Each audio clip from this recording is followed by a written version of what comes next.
আল্লাহ নবী সাল্লাল্লাহু আলাইহি সাল্লাম এই হাদিসটি বর্ণনা করে যাচ্ছেন ১৫০০ বছর আগে, আর সেই হাদিসটার প্রতিফলন ঘটছে বর্তমান। তার মানে আমি গাছের চারা পুঁতেছি আর বলে যাচ্ছি খুশি আমার বয়স তো এখন ১০০ হয়ে গেছে, তো চারা পুঁতেছি মানে এটা আমি আর খেতে পারবো না, খাবি তোরা। তো নবীজি বলছেন সিনফানি মিন আহলিন নার, ভাষাগুলো একটু নেওয়ার চেষ্টা করবেন বাবা। সিনফানি মিন আহলিন নার, নবী বলছেন আমি দুই দল জাহান্নামীর কথা বলে যাচ্ছি। কদল বললাম বাবজি? দুই দল। একটু কথা বলবেন আমার সঙ্গে ইনশাআল্লাহ। নবী বলছে আমি দুই দল জাহান্নামীর কথা বলে যাচ্ছি, লাম আরাহুমা, আমি উভয় দলকে আমি নবী দেখি নাই। তার মানে বোঝা গেল নবী বলে যাচ্ছে নবীর জামানায় হবে না, আমাদের জামানায় হচ্ছে। তো বলেন তারপর নবী বলছেন কওমুম মাহুম সিয়াতুন কাজনাবিল বাকার, সেই জামানার মানুষগুলো হবে তাদের হাতে লাঠি থাকবে গরুর লেজের মতো, কা আজনাবিল বাকার, গরুর লেজের মতো লাঠি থাকবে। এবার আপনারা বলেন গরুর লেজ কি আগা গোড়া একই রকম না সরু মোটা আছে? সরু মোটা, সরু মোটা। কি হবে লাঠিটা দিয়ে? এবার নবী বলছেন ইয়াদরিবুনা বিহান নাস, তারা ওই লাঠি দিয়ে মানুষকে মারবে। কেন মারবে? অন্যায় দেখবে না মারবে, বিনা অন্যায়তে মারবে, অন্যায়তেও মারবে। এইটাকে আমি একটু বলে নিই। তাহলে এইটা আমি বর্তমান কিভাবে দেখলাম? আমি আমার নিজের এলাকার বাজারে একদিন সকালে বসে আছি, ৮ থেকে ৯ জন একটা মস্তানের দল আসছে, তাদের হাতে লাঠিগুলো আছে ঠিক এরকম। একেবারে মনে হচ্ছে আমার নবী এসে আমাকে চোখে আঙ্গুল দিয়ে দেখাচ্ছে যে হাবিবুল্লাহ ওই সে লাঠি যাচ্ছে, একদিকে মোটা একদিকে সরু। আমি মোস্তানদেরকে বললাম, আমার খুব রিসপেক্ট করে, আমি বললাম কোচিরা কোথায় যাচ্ছ? বলছে হুজুর দেখেন এক্ষুনি মজা দেখতে পাবেন। বলতে বলতে এখান থেকে ওই প্যান্ডেলের লাস্ট পর্যন্ত গেল, ওখানে একটা দোকানদারকে ধরলো। তা আপনাদের কি বলবো, তাকে মারছে কুকুর, একটা কুকুরকে ওরকম ভাবে মারে না বা কামড়ায় না, মারের তাড়নায় যার পায়ে জড়িয়ে ধরছে সেও লাথি মারছে। শেষমেশ লাস্টে জন দুই গেল, গিয়ে একটু কোন রকমে টেনে বার করে দিয়েছে। জীবন বাঁচানোর তাগিদে রক্তাক্ত অবস্থায় ওই মার খাওয়ার পর ও সে দ্রুত ছুটে পালিয়ে যাচ্ছে।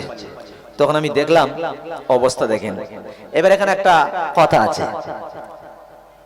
সন্ধ্যাবেলা মোস্তানের লিডারের কাছে খবর গেছে হাবিবুল্লাহ সাহেব টিএমসি করেছে। খবর পেল পিডিসিআই এর মোস্তানেরা। সকালবেলা মোস্তানদেরকে ডেকে বললাই যাও হাবিবুল্লাহর ঘরটা ভাঙো আর ওর হাত পা ভেঙে দিয়ে এসো।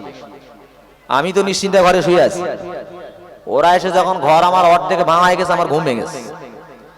আমি ওটার সঙ্গে সঙ্গে আমার মার শুরু। ফর এক্সাম্পল, এটা এক্সাম্পল দিলাম, বুঝালাম। আমি বললাম ভাই তোরা মারছিস কেন? ওরা বলছে জানি না, মোস্তান বলেছে তাই মারতেছি। বোঝেন, ওরা মারছে কেন ওরা জানে না, আর আমাকে মারলো কেন আমিও জানি না, মাঝখানটা ফাঁকা। ওরা বলছে লিডারের অর্ডার, ন্যায় অন্যায় বুঝি না, লাঠি চলবে, আর আমি জানি না লাঠিটা আমার চলছেটা কেন। এরকম সিস্টেম হচ্ছে না? হচ্ছে না ভাই? বাজার ঘাটে হচ্ছে না? মারতো মার। তাহলে এটা একটা বেটা ছেলের দল।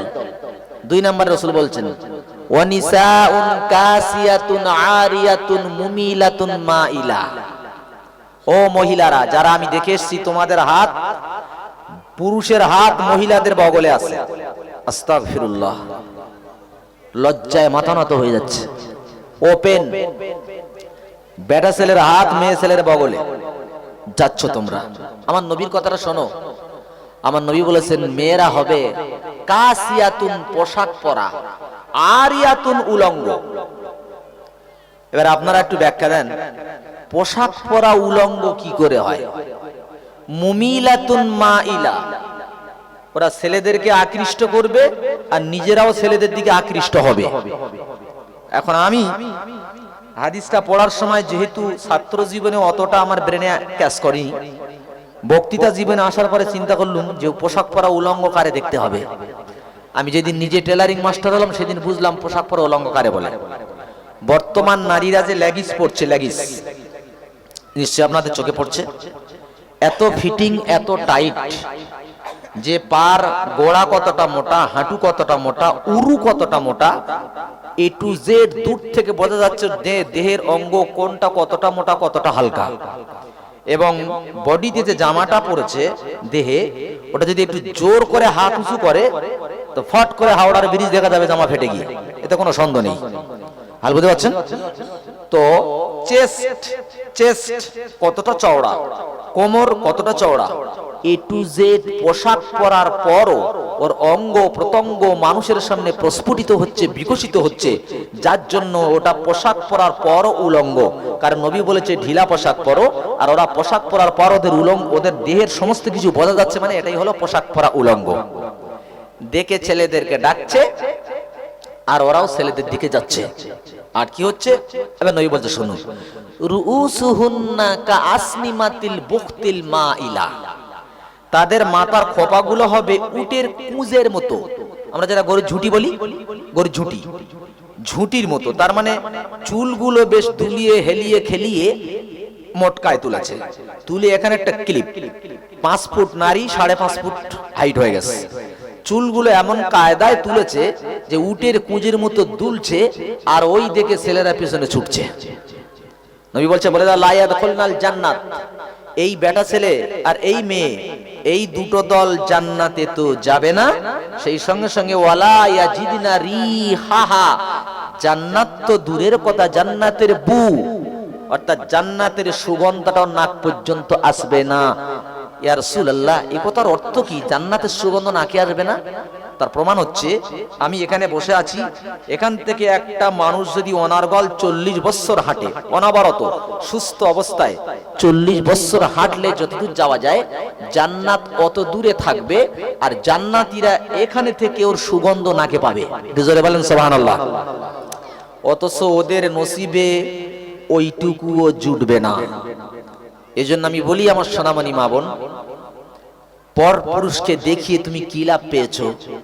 বরং তুমি শ্রীদেবীর সেজে যখন ঘুরেছো, তখন পাশ্চাত্যে মানে পাশের ছেলেরা তোমার দিকে মস্তি নিয়েছে, আর তোমার বাপের ঘাড়ে জল চাপিয়ে লাখ লাখ টাকা আদায় করছে একমাত্র তোমাদেরই কারণে।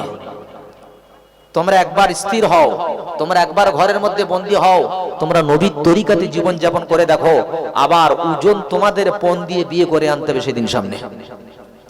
2 নম্বর হাদিসটা বলে আমি কোরআনের কাছে যাব। 2 নম্বর হাদিসটা কি?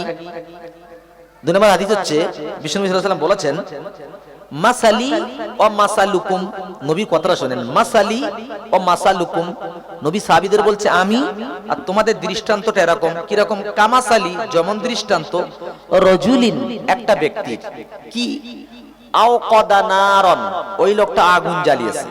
কি জ্বালালো ভাই? কথা বলবেন না? আগুন জ্বালিয়েছে। কথা বললে খুব ভালো লাগবে, দেখবেন আপনাদের মনোনিবেশ আমার দিকে হবে, আমারও বলতে ভালো লাগবে, শয়তান এখানে আউট হয়ে যাবে। আগুন জ্বালিয়েছে। ফাজালাল জানাদিবু ওয়াল ফারাশু, তখন ফড়িং আর পতঙ্গ, ফড়িং আর পতঙ্গ, ইয়াকানা ফিহা, ওরা এসে আগুনে পড়ছে। ওরা দূর থেকে আগুন জ্বালানো দেখে মনে করেছে ওর মধ্যে মজা আছে, এরা দ্রুত ছুটে যাচ্ছে আগুনের দিকে, আর আগুন জ্বালানোওয়ালা দুটো হাত দিয়ে ঠেকাচ্ছে, ভাই সোনা ফড়িং ও পতঙ্গ, তোরা এটা আগুন, এটা দেখতে ভালো লাগছে, এটা অন্ধকার, এটা আগুন, কিন্তু এতে গেলে তুই বরবাদ হয়ে যাবি। ও ঠেকাচ্ছে, কিন্তু ইয়াকানা ফিহা, তারা তার মধ্যেই ঢুকছে। নবী এবার কি বলছেন? ও আনা আখিজুন বিহুজাজিকুম, আমি নবী তোমাদের কোমর ধরে টানছি। কি ধরে টানছে ভাই? কোমর। এই কথাটা আল্লাহ নবীর পত্রের কথাটা একটু অ্যানালাইজ করতে হবে, এই কথাটার সিগনিফিকেন্সটা কি। নবীজি তো হাত ধরে টানার কথা বলতে পারতেন, পা ধরে টানার কথা বলতে পারতেন, কোমর ধরার কথা কেন বললেন? যারা আমরা হাডুডু খেলেছি তারা জানি, পা ধরলে ঝাটকা মারা যায়, হাত ধরলে ঝাটকা দেওয়া যায়, কিন্তু কোমর এমন একটা মিডল পজিশন, এখানে ধরলে কিন্তু সমস্ত শক্তি বিফলে চলে যায়।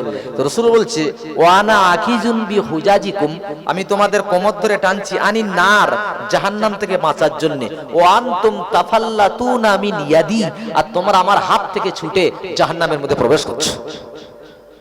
আমার প্রাণপ্রিয় চালতাবেড়িয়ার ভাই, চালতাবেড়িয়া গ্রাম তো একটা ধন্যবাদ গ্রাম। চালতাবেড়িয়া মানুষের তো কি মানে গর্বিত হওয়া দরকার ছিল, কারণ চালতাবেড়িয়া নামটা গোটা পৃথিবীতে ছড়িয়ে গেছে এই একটা ব্যক্তির কারণে। আপনাদের বক্তা, আল্লাহ তার হায়াত দারাজ করুন, সকলে বলে আল্লাহুম্মা আমিন। যার অডিও ভিডিও আকারে গোটা পৃথিবীতে চলে গেছে। আমিরুদ্দিন সাহেব গেছে, চালতা বেড়িয়াটা গেছে। তো চালতা বেড়িয়ার গ্রামের মানুষ আপনারা কত গর্বিত। তো প্রাণের বন্ধু, এই জন্য আজকে আলেমরা চাচ্ছে, মুফতি সাহেব বলছে আমি অনুরোধ করেছি বাজারটা বন্ধ করো। আহা, মানুষ নিল না। ও মুসলিম, যদি তুমি সত্যি মুসলমানের বাচ্চা হয়ে থাকো তাহলে আজ করে কথাটা শুনে রেখে দাও। বিশ্বনবী বলেছেন, হযরত আবু হুরায়রা হাদিসটা বর্ণনা করেছেন, আহাব্বুল বিলাদ ইলাল্লাহ, আল্লাহর কাছে সবথেকে পছন্দনীয় জায়গা হচ্ছে মাসাজিদুহা, তার নাম মসজিদ। ও আবগাদুল বিলাদ ইলাল্লাহ, আর আল্লাহর কাছে সবথেকে ঘৃণিত জায়গা হচ্ছে আসওয়াকুহা, তার নাম হচ্ছে বাজার। তো আল্লাহর কাছে ঘৃণার জায়গা হচ্ছে বাজার, আল্লাহর কাছে পছন্দের জায়গা হচ্ছে মসজিদ। আর তোমরা বাজারটাকে বাছাই করে নিলে, আর তোমরাই বলছো আমরা মুসলিম। এটি অবাক কাণ্ড, এটি অবাক ব্যাপার। কি কোন মুখ নিয়ে তোমরা আল্লাহর কাছে উঠবে? তুমি কি মনে করো চিরদিন থাকবে? না ভাই, এটা থাকার জায়গা নয়, এটা বাজার করার জায়গা। আমি ট্যাংরামারি থেকে আপনাদের কাছে এসেছি, 13,000, 14,000, 15,000 টাকা এখান থেকে নিয়ে ক্যানিং এ গিয়ে এক দান ধরে দিয়ে বাড়ি চলে গেছি। বউ ভালোবাসবে তো বাবজি? ভালোবাসবে? বলে গেট আউট, তোর ভাত খাবো না। আর যদি টাকা কোনো নিয়ে বোর জন্য যদি শাড়ি চুড়ি ঘড়ি নিয়ে কিনে যে বাড়ি যাই, বিবি বলবে তোমার মতো স্বামী আমার আর একটাও হবে না, তাই না? তো পৃথিবীতে এসেছি, আল্লাহ আমাদের পাঠিয়েছেন পরীক্ষার জন্য। দেখি বান্দা তুমি কি করে আসতে পারো। আল্লাহ সূরা মুলকের মধ্যে বলেছেন না, তাবারাকাল্লাযী বিয়াদিহিল মুলক। আপনি যদি একটা ভালো মনের মানুষ হন তাহলে ভিডিওতে একটি লাইক এন্ড চ্যানেলটিকে সাবস্ক্রাইব করুন। আর হ্যাঁ বন্ধুরা, আমি এটা বলি যে সাবস্ক্রাইব করতে কোনো টাকা লাগে না, তাই কিপটামো না করে একটা লাইক এবং একটা সাবস্ক্রাইব করে দাও।